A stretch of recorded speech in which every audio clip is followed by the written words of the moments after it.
नमस्कार बच्चों। हिंदी कहानी का उद्भव विकास 1900 ईस्वी से आरंभ हुआ है। इससे पहले संस्कृत, प्राकृत, अभ्रंश भाषाओं में आख्यानों के रूप में थी, परंतु हिंदी में 1900 ईस्वी से आरंभ।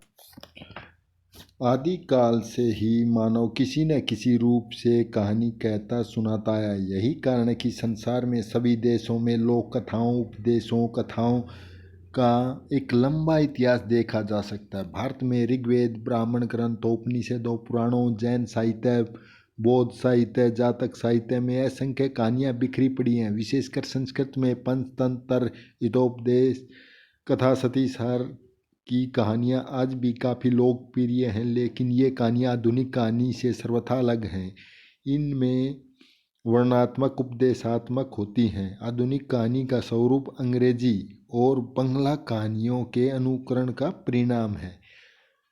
हिंदी में प्रथम कहानी को लेकर के विद्वानों में पर्याप्त मतभेद है। कुछ विद्वानों ने इंशाअल्लाह खां की रचित रानी केतकी की कहानी को प्रथम कहानी मानते हैं। दूसरी राजा भोज का सपना राजा शिव प्रसाद सितारे हिंद ने लिखी है, उसको मानते हैं। 11 वर्ष का समय रामचंद्र शुक्ल ने लिखी थी, इसको मानते हैं। इंदुमती किशोरीलाल गोस्वामी ने लिखी है, कोई इसको मानता है। दुलाई वाली बंग महिला ने लिखी थी। इनके बारे में पर्याप्त चर्चा हुई है, परंतु आधुनिक शोध के आधार पर माधव प्रसाद द्वारा रचित एक टोकरी भर मिट्टी हिंदी की प्रथम मौलिक कहानी स्वीकार की गई है।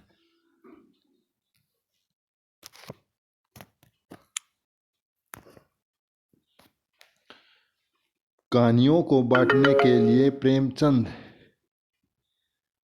ने 300 कहानियों के आसपास कहानियाँ लिखी थी। इसीलिए प्रेमचंद पूर्व युग, प्रेमचंद युगीन और प्रेमचंद्रोत्तर कहानियों में विभाजित किया जाता है। प्रेमचंद पूर्व युगीन कहानी। हिंदी कहानी के विकास की यात्रा सरस्वती और इंदु पत्रिका के प्रकाशन से शुरू होता है। सन 1907 में बंग महिला ने अपनी दुलाई वाली कहानी प्रकाशित हुई थी।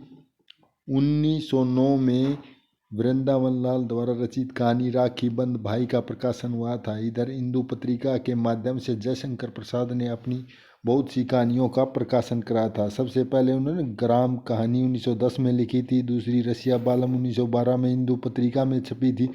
इन दोनों कहानियों में नवीन भाव और कल्पना की प्रधानता। प्रेमचंद युग से पूर्व चंद्रधर गुलेरी का भी नाम आता है। उन्होंने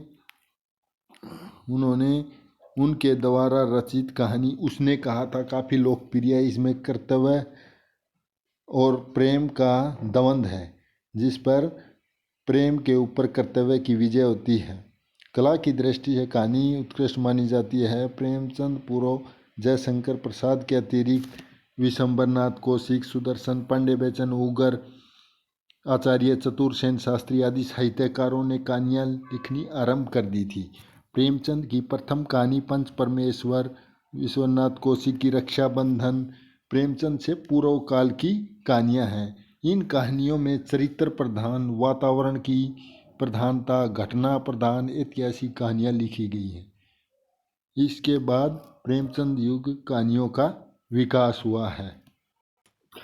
प्रेमचंद युगीन कहानियाँ का स्वरूप और गठन। प्रेमचंद युग की विशेष सफलता प्राप्त हुई है। घटना विन्यास की वक्रता, पात्रों की शील व चित्र, मानसिक अंतर्द्वंद, सजीव व्यवहारिक कथोपकथन, देश काल का सुंदर संयमित वर्णन, शाश्वत जीवन मूल्यों का उद्घाटन कथा विधान के स्थायी अंग बन गए थे। यानी प्रेमचंद के दौरान घटनाओं को इस प्रकार से संयोजित किया जाता था कि और पात्रों को इस प्रकार प्रदर्शित किया जाता था कि वे आदर्श बनकर हमारे लिए एक अच्छा उदाहरण एवं उपदेश दे सकें। इसीलिए इस युग की कहानियाँ मशहूर थीं।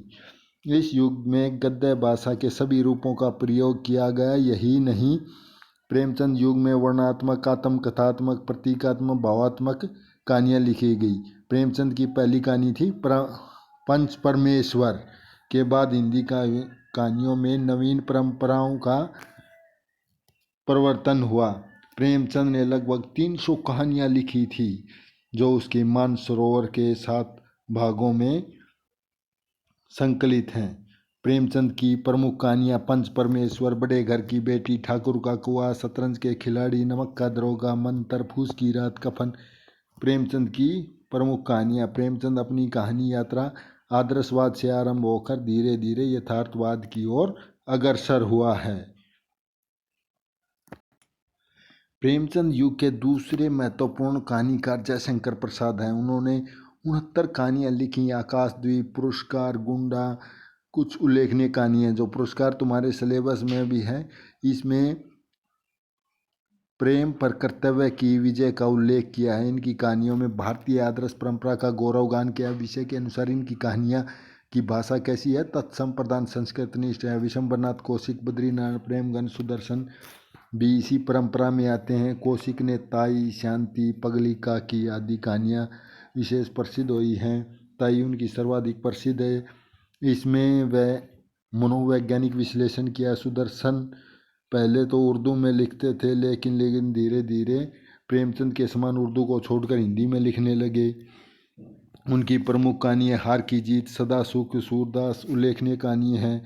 चतुर सोयन शास्त्री ने मौज और तीखापन की कहानियाँ लिखी हैं। इनकी कहानियों में खूनी, भिक्षुराज, देहड़ी की हांडी, देख खुदा की राह काफ़ी लोकप्रिय हुई हैं। प्रेमचंद्रोत्तर युग ये 1936 से आगे शुरू होता है। प्रेमचंद के बाद कहानियों को विविध क्षेत्रों का विकास हुआ है, जैसे मनोवैज्ञानिक कहानियाँ का इसमें जैनेन्द्र अज्ञे, इलाचंद्र जोशी प्रमुख, जिन्होंने व्यक्तिवादी स्वर की प्रधानता है। इनकी कहानियों में व्यक्ति के अंतर्द्वंद, मानसिक तनाव का वर्णन किया गया है। पारिवारिक जीवन की अपनी कहानियों को विषय बनाते हैं। जैसे जैनेन्द्र की है गैग्रीन कहानी, अज्ञे की है गैग्रीन कहानी, जिसमें तुम्हारे सिलेबस में है, तुमने पढ़ा है कि मालती का जो एकलापन है, तनावपूर्ण जीवन है, उसका वर्णन किया गया है।